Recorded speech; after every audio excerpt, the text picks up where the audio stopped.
10 ans de présence de la MINUSMA sur le sol malien. Auquel bilan? Zéro. Zéro, au contraire, je crois que les rebelles étaient aux portes de Bamako.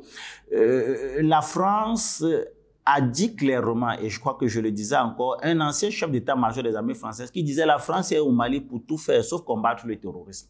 C'est la plus belle phrase qu'un général français nous a servi à l'échelle internationale. D'ailleurs, pour avoir dit ça, il a été remercié le lendemain. On l'a démis de ses fonctions de politique.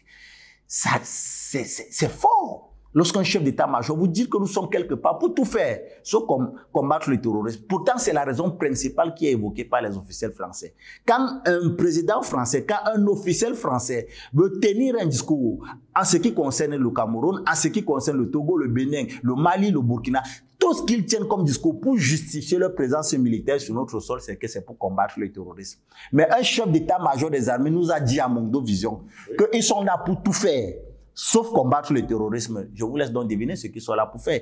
Ils sont là pour prendre nos matières premières. Je crois que vous avez vu les images en boucle qui ont circulé sur la toile où on voit comment les soldats français passer le temps à creuser dans le désert et pour prendre de l'or et bien d'autres choses. Donc, ils sont là pour faire ça. Ils sont là pour foutre le bordel, pour alimenter les terroristes. Aujourd'hui, on sait très bien que dans les îles Forgas, du côté du Mali, il y avait des largages des aéronefs français qui larguaient des vivres, des munitions et même du matériel de communication aux rebelles de ce côté-là. On a tellement d'éléments. Le Mali même dit, elle en a même plus, qu'elle est prête à fournir aux yeux du monde, mais on l'empêche de parler au niveau du Conseil de sécurité. Et quand vous avez tout ça mis ensemble, vous comprenez très bien que la France n'est que ce nain géopolitique qui continue d'exister par la parole et par les discours, par la propagande. Et justement, cette propagande mise à nu, on veut continuer à l'entretenir en justifiant aux yeux ou à l'échelle internationale que la France avait raison d'être là-bas. La preuve, la MINUSMA est encore comme s'il y avait un problème d'insécurité, alors qu'on sait très bien que du côté du Mali, les rebelles aujourd'hui sont cantonnés dans la ville de Kidal.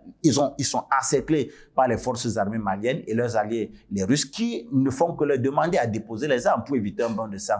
Ça démontre à ce fait que l'armée malienne n'a plus besoin justement de la MINUSMA sur son sol. Si la MINUSMA continue à rester sur le sol malien, ce serait un acte de guerre. Parce qu'un pays souverain n'a pas besoin de deux armées. Il n'y a qu'une seule armée. Et aujourd'hui, la seule armée du côté du Mali, à savoir les FAMA, les forces armées maliennes, font un travail magnifique et sont pratiquement en train de restaurer l'intégrité du territoire national. Quelle est la raison que peut donner la MINUSMA pour continuer à être présente sur ce sol-là? Il n'y en a aucun.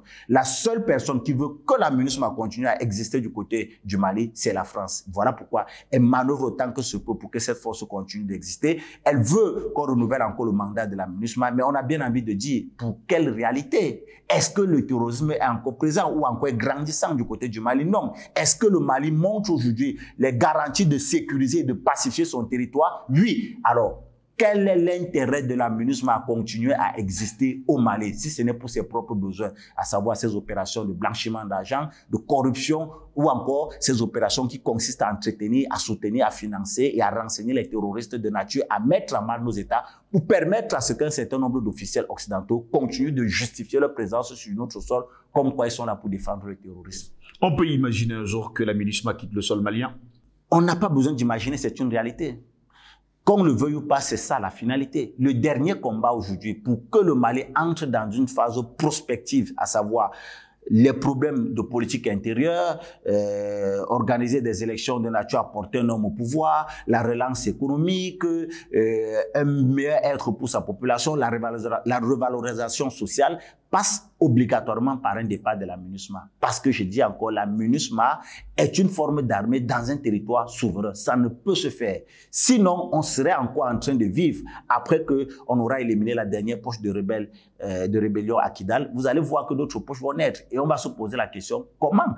Et elles vont naître de l'intérieur simplement parce que la MINUSMA aura infiltré un ensemble de cellules et bien d'autres choses. Dans nos États, il y a des cellules dormantes qui sont aux ordres des Occidentaux. Il faut qu'on le dise ainsi. Où à chaque moment, lorsque ceux-ci voient leurs intérêts menacés, ils réveillent dans ces cellules-là et on leur donne les moyens d'agir. Alors, quelle est la personne ou quelle est l'entité de l'intérieur qui va continuer à jouer ce sale rôle pour les puissances occidentaux? Ce sera justement la MINUSMA. Donc, une fois ce travail de pacification terminé, je crois qu'après la bataille de Kidal, le dernier talent, la dernière pierre d'édifice qu'il va falloir faire par les autorités maliennes pour justement consacrer l'autonomie et la souveraineté du Mali, c'est le départ de la MINUSMA.